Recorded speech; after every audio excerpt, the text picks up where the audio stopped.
प्यारे बच्चों, पहला वीडियो आप लोग देखे होंगे। चलिए आज हम लोग जो है कक्षा 10 सामाजिक विज्ञान भूगोल प्रकरण संसाधन में दूसरा वीडियो आज हम लोग देख रहे हैं और इसको करने का प्रयास करेंगे। उस दिन जैसे संसाधन के बारे में चर्चा हुई थी, मैं कहा कि मैं इसको एक बार और जो है आपको बतलाने का प्रयास करूंगा। संसाधन, फिर इसके बाद संसाधन के प्रकार। इसमें संसाधन के 4 प्रकार: उत्पत्ति के आधार पर, समाप्यता के आधार पर, स्वामित्व के आधार पर और विकास के आधार पर। संसाधन के बारे में उस दिन बात हुई कि मनुष्य की आवश्यकताएं अनंत हैं और जब मनुष्य अपनी इन आवश्यकताओं की पूर्ति के लिए प्रयासरत हो जाता है, प्रयास करने लगता है, तो जो भी साधन होते हैं उन्हें अपनी आवश्यकताओं की पूर्ति के लिए जब वह प्रयासरत हो जाता है तो वही साधन संसाधन में तब्दील हो जाते हैं। अर्थात जब वह आर्थिक रूप से प्रयास करने लगता है और उसका सांस्कृतिक महत्व होता है तो उसको हम संसाधन कहते हैं। संसाधन के प्रकार में देखा जाए तो उत्पत्ति के आधार पर, जैसे कि उत्पत्ति के आधार पर संसाधन जो है 2 प्रकार के बतलाए गए। पहला है जैव संसाधन और दूसरा है अजैव संसाधन। जैव संसाधन के अंतर्गत हमें देखने को यह मिलता है कि जैसे जो जीवित है और अजैव संसाधन के अंतर्गत जो निर्जीव है, जैसे मनुष्य जीवित प्राणी है, तो जैव संसाधन का सबसे अच्छा उदाहरण आप मनुष्य को देख सकते हैं। जबकि अजैव का उदाहरण जो है आप पर्वत, पठार, ऐसे जो निर्जीव प्राणी जो निर्जीव हैं उनको हम अजैव का उदाहरण दे सकते हैं। इसी प्रकार से नवीकरणीय जो संसाधन नए हैं, जो हाल में ही जिनका उपयोग शुरू हुआ है, जैसे सौर ऊर्जा, पवन ऊर्जा, जल ऊर्जा। जबकि अनवीकरणीय जिनका प्रयोग हम बहुत दिनों से करते आ रहे हैं, जैसे कोयला, खनिज तेल, पेट्रोलियम पदार्थ आदि। इसी प्रकार से आप देखें स्वामित्व के आधार पर जो है संसाधन 4 प्रकार के होते हैं: व्यक्तिगत, सामुदायिक, राष्ट्रीय, अंतरराष्ट्रीय। उस दिन हम बतलाए थे कि व्यक्तिगत संसाधन हम उसे कहते हैं जिस पर एक व्यक्ति विशेष का अधिकार होता है। जैसे कोई मकान है तो वह किसी व्यक्ति विशेष का हो सकता है। लेकिन सामुदायिक संसाधन में यह देखने को मिलता है कि जैसे कोई पार्क या खेल का मैदान, तो वह जो है सरकार का होता है। अर्थात सरकार की वस्तुओं पर समस्त जनता का अधिकार होता है, तो उसको हम सामुदायिक संसाधन कहते हैं। तीसरा है राष्ट्रीय संसाधन के अंतर्गत हम उदाहरण दिए थे कि जैसे सड़क जो है वह सरकार की होती है, राष्ट्रीय स्तर की चीजें होती हैं। उस पर कोई व्यक्ति विशेष यह नहीं कह सकता कि यह सड़क मेरी है, तो राष्ट्रीय संसाधन के अंतर्गत हम सड़क को रख सकते हैं। इसके बाद अंतरराष्ट्रीय, उस दिन उदाहरण दिया गया था कि जैसे अंतरराष्ट्रीय के अंतर्गत जैसे महासागर है, जैसे संयुक्त राष्ट्र संघ है, तो यह सब सारी चीजें जो है यह अंतरराष्ट्रीय चीजें होती हैं। इन पर कोई व्यक्ति विशेष या कोई देश निजी आधिपत्य नहीं दिखा सकता। इसके अलावा आप पाएंगे विकास के आधार पर संभावी में जहां संभावना व्यक्त की जाती है। इसका उदाहरण दिया गया था कि जैसे गुजरात और राजस्थान में सौर ऊर्जा, पवन ऊर्जा की संभावना व्यक्त की गई है कि भविष्य में यहाँ पर हो सकता है कि यहाँ पर सौर ऊर्जा और पवन ऊर्जा का बहुत अधिक विकास हो। जैसा कि वर्तमान में देखने को मिल रहा है कि भारत सरकार, उत्तर प्रदेश सरकार या अन्य राज्यों की सरकारें जो हैं इसके लिए काफी प्रयासरत हैं और आज गांव में, शहरों में वह प्रयास कहीं न कहीं दिखाई पड़ता है। जैसे सौर ऊर्जा की बात करते हैं तो हमको सौर लाइटें दिखाई पड़ती हैं। सौर ऊर्जा से ही जो है आज तमाम प्रकार की ट्यूबवेल चल रहे हैं। तो इस प्रकार से देखने को मिलता है कि यह संभावित संसाधन है जो भविष्य में काफी विकास करेगा। इसके बाद विकसित संसाधन, इसके अंतर्गत हम उसको रखते हैं जिनका अभी विकास चल रहा है, अभी पूर्णतः विकास नहीं हो पाया है। ऐसे साधनों को हम विकसित संसाधन कहते हैं। और जब इन सारी बातों को देखा जाता है तो एक होता है कि जैसे हम किसी वस्तु का भंडार करेंगे, हम उस भंडार को बनाए रखेंगे। जैसे बिजली है, बिजली का आप उदाहरण ले लीजिए, तो बिजली का एक भंडार होता है और उस भंडार की आवश्यकता हमें तब महसूस होती है जब हमको जरूरत पड़ती है। तो जब आवश्यकता महसूस होती है, जब हमारी जरूरत होती है, तो उस जरूरत को पूरा करने के लिए जो हमारा संचित भंडार होता है, अर्थात जो हमारा संचित संसाधन होता है, उसका हम प्रयोग करते हैं। तो इस प्रकार से हम लोग संसाधन के बारे में जानने का प्रयास किए। अब जो है संसाधनों का विकास, संसाधनों के विकास हो जाने से कहीं न कहीं मानव की आवश्यकताओं की पूर्ति हुई है, लेकिन मनुष्य इन आवश्यकताओं की पूर्ति करने के साथ साथ कहीं न कहीं पर्यावरण को भी जो है प्रभावित किया है। आज उसका दुष्परिणाम भी देखने को मिल रहा है कि आज हम देखते हैं कि सारे संसार में तापमान बढ़ रहा है, इसके साथ ही ओजोन परत का क्षरण हो रहा है। तो इस प्रकार की समस्याएं आ रही हैं। जल, जो हमारा जल है, जो 100% जल होता है, जो 100% जो जल होता है, इसका मात्र 1% भाग ही जो है यह भूमि के अंदर पाया जाता है और इसी जल का उपयोग जो है हम आजीवन करते रहते हैं।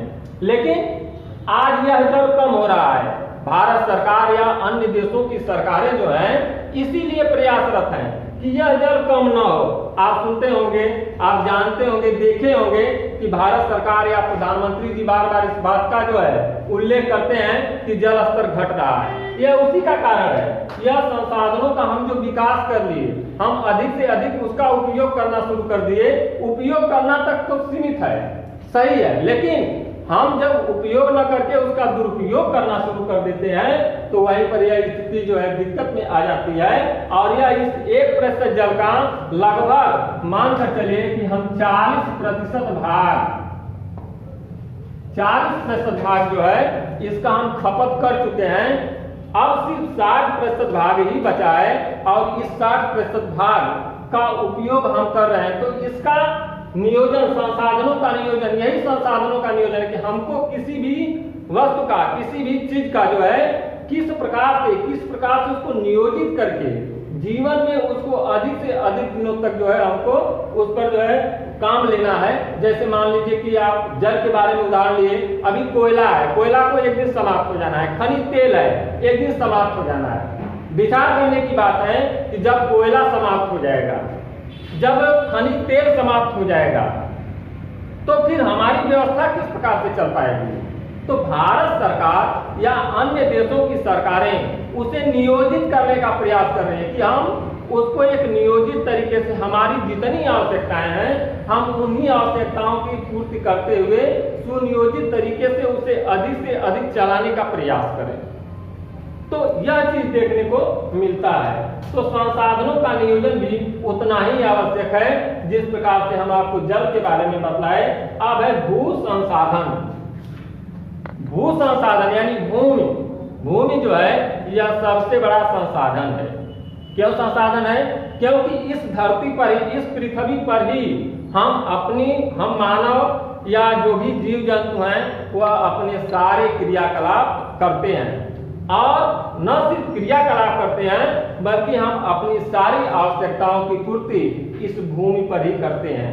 भूमि संसाधन के अंतर्गत यह देखने को मिलता है कि हम इसका उपयोग करते करते कहीं न कहीं इसका दुरुपयोग करने लगते हैं। इसलिए भूक्षरण की समस्या भी सामने आ जाती है। भूक्षरण की समस्या में न सिर्फ प्राकृतिक संसाधन बल्कि यूं कहें तो मानवकृत क्रियाकलाप, प्राकृतिक क्रियाकलाप के अलावा मानवकृत क्रियाकलाप भी जो है इसके भू संसाधन के क्षरण के लिए जो है कहीं ना कहीं महत्वपूर्ण होते हैं, योगदान देते हैं। इन्हें रोकने की आवश्यकता है। यही रुक जाए, भूक्षरण न हो, तो हम इस भू संसाधन को जो है बनाए रखें तो हमारी आवश्यकताओं की पूर्ति होती रहेगी। अब आता है मृदा संसाधन का वर्गीकरण। जैसा कि आप पिछली कक्षाओं में भी पढ़े होंगे कि हमारे देश में यदि मृदा के क्वालिटी को देखा जाए तो उसका वर्गीकरण जो किया जाता है तो 5 से 6 भागों में उसका जो है वर्गीकरण करते हैं, क्योंकि हमारा देश विविधताओं से भरा हुआ है। यहाँ न सिर्फ सांस्कृतिक विविधता पाई जाती है, सामाजिक विविधता पाई जाती है, बल्कि भौगोलिक विविधताएं भी पाई जाती हैं। यही कारण है कि भारत में अनेक प्रकार की मिट्टियां पाई जाती हैं। जैसे आप सुने होंगे कि एक है जलोढ़ मिट्टी। जलोढ़ मिट्टी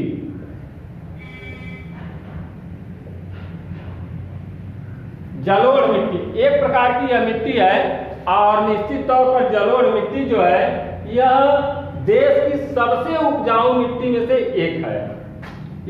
इसका निर्माण, सबसे पहले इसके निर्माण के बारे में जाना जाए कि जलोढ़ मिट्टी का निर्माण जो है यह गंगा, ब्रह्मपुत्र और सिंधु नदियों के द्वारा बहाकर लाई गई अवसादी मिट्टी से बना हुआ यह मैदान है। और इसी मैदान के, जिसको हम उत्तर का मैदान कहते हैं, और इसी उत्तर के मैदान में जो है जलोढ़ मिट्टी पाई जाती है। इसकी एरिया के बारे में बात कर लिया जाए तो देखने को मिलेगा कि जैसे पंजाब, हरियाणा, उत्तर प्रदेश, बिहार, झारखंड, तो पश्चिमी बंगाल आदि जब आप जाएंगे तो देखेंगे, पाएंगे कि इन क्षेत्रों में जलोढ़ मिट्टी पाई जाती है, अर्थात यहाँ पर बहुत अधिक उपजाऊ मिट्टी पाई जाती है। और इस उपजाऊ मिट्टी के कारण ही यहाँ पर आप देखेंगे कि यहाँ पर गेहूं, चावल, गन्ना, तिलहन, दलहन आदि की अनेक प्रकार की फसलें उगाई जाती हैं। तो इन फसलों को उगाने के लिए चूंकि जो भी कृषक होता है बड़े ही ध्यान से, बड़े ही तन्मयता के साथ लगा होता है और इस मिट्टी में जो है वह अधिक से अधिक उत्पादन करने का प्रयास करता है और उत्पादन करता है। क्योंकि यह मैदानी क्षेत्र है, इसीलिए यहाँ पर जनसंख्या का एक प्रकार से जमघट सा पाया जाता है, अर्थात इस क्षेत्र में बहुत अधिक जनसंख्या पाई जाती है। आप देखें तो एक बार आप कल्पना कर लें, एक बार आप मानचित्र पर देख लें तो आप पाएंगे कि भारत की जो जनसंख्या है उसका अधिकांश भाग इस जलोढ़ मिट्टी के क्षेत्र में अर्थात गंगा ब्रह्मपुत्र के मैदान में पाया जाता है। इसके बाद जो है दूसरी मिट्टी आप देखेंगे काली मिट्टी। काली मिट्टी, काली मिट्टी जो है, काली मिट्टी महाराष्ट्र और गुजरात, कुछ कर्नाटक के क्षेत्र में भी पाई जाती है। इस मिट्टी का पहले हम उद्भव जानने की कैसे हुआ, इस मिट्टी का जन्म कैसे हुआ, तो पता चलता यह है कि इस मिट्टी का जन्म जो है वह ज्वालामुखी क्रिया के कारण हुआ। इसी कारण इसका रंग जो है, जैसा कि इसके नाम से स्पष्ट होता है कि काला होता है। यह मिट्टी जो है, इस मिट्टी का दूसरा नाम रेंगुर मिट्टी भी है। इसे कपास वाली मिट्टी भी कहा जाता है क्योंकि इसमें कपास की फसल बहुत अच्छी होती है। इसके अलावा इसमें गन्ना की खेती भी बहुत अच्छी होती है। साथ ही आप देखेंगे तो यहाँ पर मूंगफली की खेती भी बहुत अच्छी होती है। यह मिट्टी आप सुने होंगे कि जैसे दक्षिणी पश्चिमी मानसून आने वाला है, तो दक्षिणी पश्चिमी मानसून आने वाला है अर्थात उसके पहले ही इस मिट्टी में जो है जुताई का कार्य हो जाता है, क्योंकि बाद में इसमें जुताई करना संभव नहीं है किसानों के लिए, क्योंकि यह पानी पड़ते ही यह चिपचिपी हो जाती है। इसमें नमी धारण करने की क्षमता बहुत अधिक होती है। इसके बाद जो है इसमें आप देखेंगे कि इन फसलों को, जिन फसलों को मैं 3 बतलाया अभी आपको, उनके अलावा इसमें अन्य और सारी फसलें भी जो है उगाई जाती हैं। वास्तव में देखा जाए तो भारत की जो 2 उपजाऊ मिट्टियां पाई जाती हैं वे दोनों उपजाऊ मिट्टी यही हैं। तीसरी मिट्टी जो है आपको देखने को मिलेगा कि लाल या पीली मिट्टी,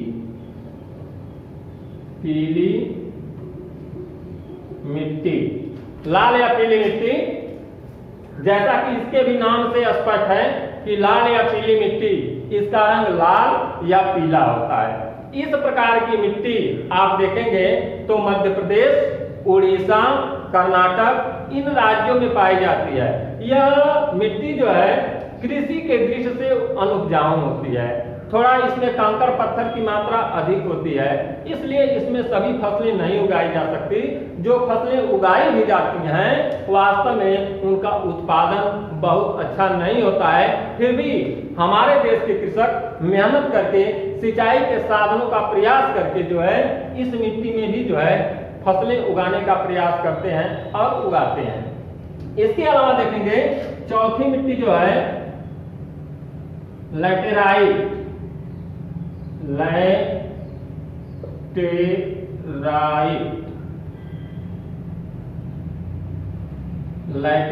मिट्टी। लैटेराइट मिट्टी जो है यह दक्षिण भारत में मुख्य रूप से पाई जाती है और यह मिट्टी जो है आप देखेंगे केरल, तमिलनाडु, कर्नाटक, मध्य प्रदेश के कुछ क्षेत्रों में यह मिट्टी पाई जाती है। कृषि के उत्पादन के दृष्टि से, कृषि के दृष्टि से मुख्य रूप से आप देखें तो यह भी मिट्टी जो है अनुपजाऊ किस्म की होती है, लैटेराइट मिट्टी। और इसमें इस मिट्टी में जो है जैसे उत्तर भारत में आप देखेंगे कि नहरें बनाना आसान है, लेकिन इस मिट्टी में नहरें बनाना आसान नहीं है क्योंकि यह मिट्टी भी कंकरीली और पथरीली होती है। यह भी कृषि के दृष्टि से अनुपजाऊ है, परंतु फिर भी कृषक जो है इसके लिए भी प्रयासरत है, इस मिट्टी में भी उत्पादन करते हैं। इसके अलावा आप एक मिट्टी देखेंगे मरुस्थलीय मिट्टी, मरुस्थलीय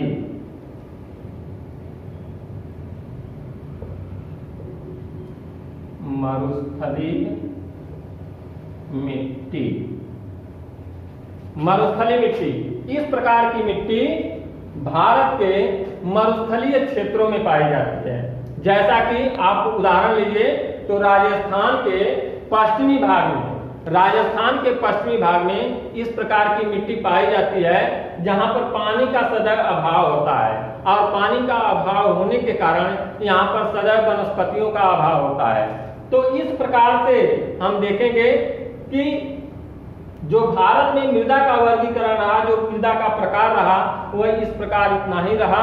तो फिर अब हम जो है अगले वीडियो में फिर आप आगे की चीजों को लेकर के आएंगे और जो भी चीजें आपको बतलाई जा रही हैं इन्हें आप घर पर कॉपी और पेन लेकर के बैठ करके इन्हें देखने का प्रयास करिएगा। अगली वीडियो फिर आएगी, उसमें अगली चीजों को दिया जाएगा। जो भी कुछ आपको इसमें बात समझ में न आ रही हो तो कमेंट बॉक्स में डालिएगा। धन्यवाद।